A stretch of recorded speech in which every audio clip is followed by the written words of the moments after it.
So for my next section then, I want to make sure that I leave deliberate space. And again, remember, she's not going blonde today. She's a brunette who wants balayage pieces or wants lightness through her hair. So probably caramel tones. That was caramel with a brunette. So I might think about my sectioning as I go backwards here. I like to use my fingers as measurements because it never changes, so I can repeat the pattern later on. Presumably my fingers are done growing. So if I use maybe my baby finger as a measurement back here, I might decide, yeah, another section that size as I go along, or I might kind of go a finger space of maybe a larger finger as I go along. Or you might just eyeball it. It's totally up to you. So if I take my next section back, I'm going to basically repeat that process until I come to the back crown area. I'm going to have a little triangle and we'll come back and look at that then afterwards. Okay, so we've gone up both sides diagonally. We've probably only got 3 or 4 foils in there. Maybe on a denser head you might use a little bit more, or if you're doing a blonde you'll pack it out a little bit extra. And what we're left with is this little triangle section ahead of the crown.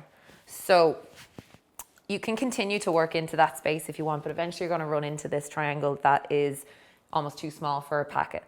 If you were working on a blonde, you continue to nearly foil through that. But what I choose to do when I'm working with a shadow root or something that I want to create a nice root melt and a dark look, if you think about it, whenever you look at like your inspiration pictures, it's always the depth at the crown and then all the lightness toward the front. So we really don't need to do much here. We just need to make sure that we have addressed this kind of veil area, that when it spreads out, it's not obvious and it's not unblended. So all I'll do is split it maybe in half, take out reasonable weave. So it's big enough, but I'm going to fall right down to the bottom of this, tease it up. And because that tease is there, that means I can't really get any higher than this. So it makes sure that I have to use this as a rooted look. I can't possibly paint the root when I have a weave in, or sorry, when I have tease in. Now that's become a really fine little highlight. So we're just going to pop another teasy light in there. It's just to kind of understand that you are placing that intentionally so that the crown is dark. And if you don't want a dark crown, you're going to be looking at proper highlighting at that stage, but that would be a totally different look to what we're doing here. I would think about laying this down kind of on the mid-band. And then as we work up, I wouldn't come as high as any of these other sections. I'll stop pretty much here. I might do my little V strokes there. So we're flicking up, drop your board out.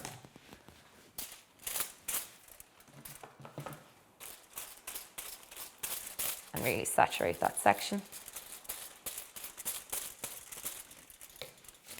And again, fold up, fold up.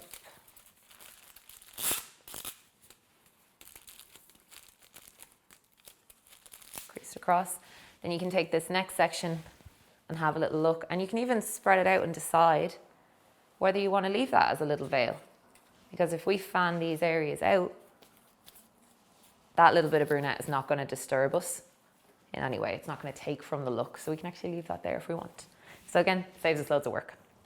So the very last thing that we're going to do is start to address all these lengths and ends. Because the nature of human hair is that we tend to grow from the scalp and shed, and we have multiple growth patterns happening as we go along.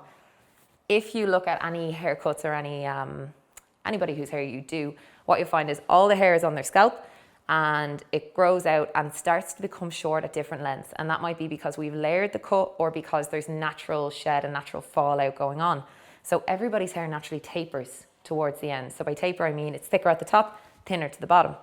And that means that if we've done all our bleaching work here and focused on the root, when we hit the ends here, we actually lose the emphasis because all these pieces are going to kind of take over here. So what we want to do in a balayage or an ombre situation is decide to add extra lightness in here to compensate for that tapering off that we get. So I'll always work towards the front first because that's kind of where our focus is. That's visually where it's going to matter the most.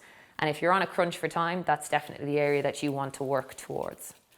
So I'll grab a little bit of hair from in between those packets. And if I'm working at the front, I'll take quite a big section. And literally just push that up and tease it. This is quite a tight tease, there's quite a lot in that, but all I want to do is reduce a little bit of the hair that's in my hand and then just paint straight across those sections.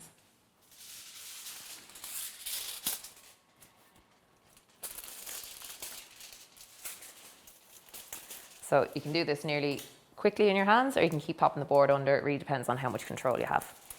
So flick it up. I wouldn't be too fussy because bear in mind this section comes from several different highlights and weaves all together, and you have your tease in there, and it's a lot lower down, so it kind of averts the eye. So you're not really likely to see lines in this, but do have the good habit of feathering up and maybe over directing it towards the face a little bit.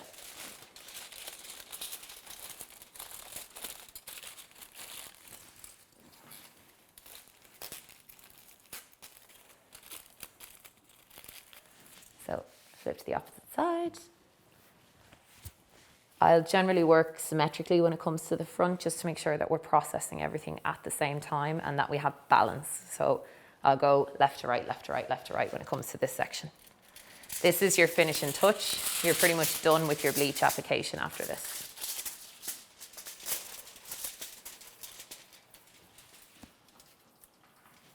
So load the brush down low, and then we can start sweeping back up.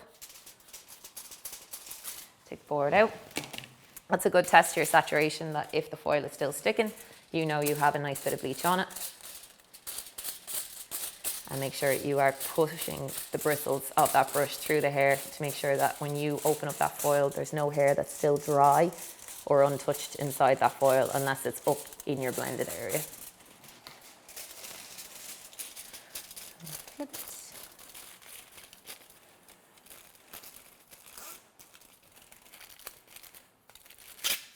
And spin.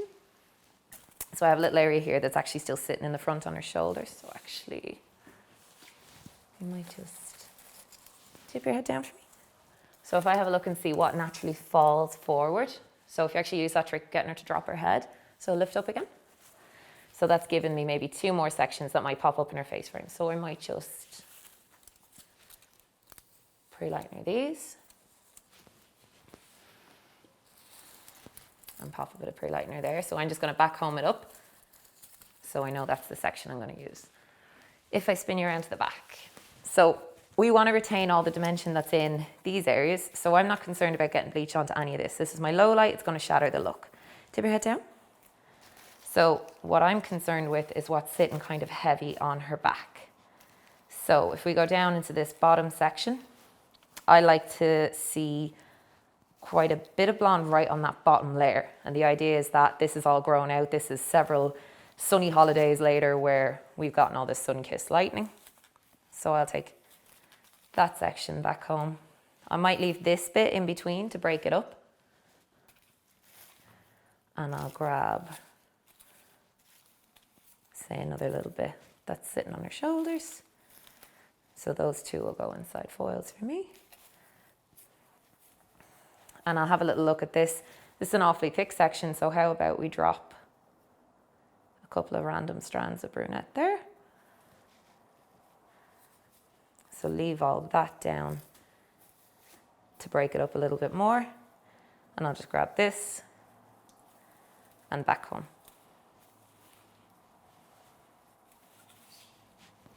So I'll start popping foils in.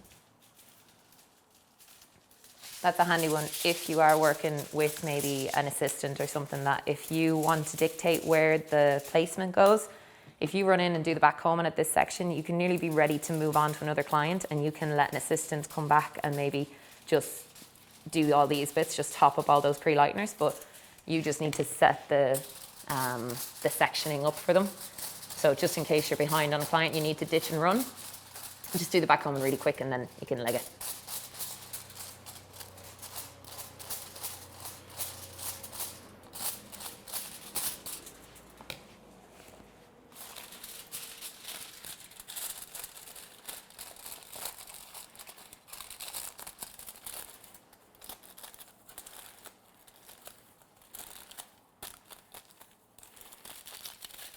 So all those sections that we selected for back combing, we're basically going to foil up, and then that's going to be her total application. and we're going to pull all these back combs out later on. I'll open them out. I'll show you when she's processed how we maybe open that out. And then we'll get on to our root melt and our toning. And that's us, but that is basically your bleach application. So we're starting to pull the foils. We're kind of pulling these on like a level 7, level 8, which we're happy enough with because we did strand test and we know that Sarah's hair doesn't necessarily want to go much further than that. So we're going to stop it ahead of time there. What I do want to show is how we break up this back combing before we hit the basin, because I know that's one of the big things that people talk about all the time when their fear of back combing comes up. It's the taking it out that's the issue.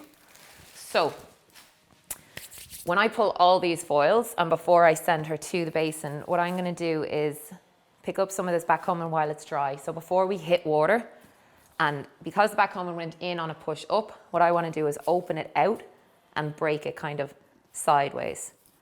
So I'll go in and find all these sections and just pull it apart.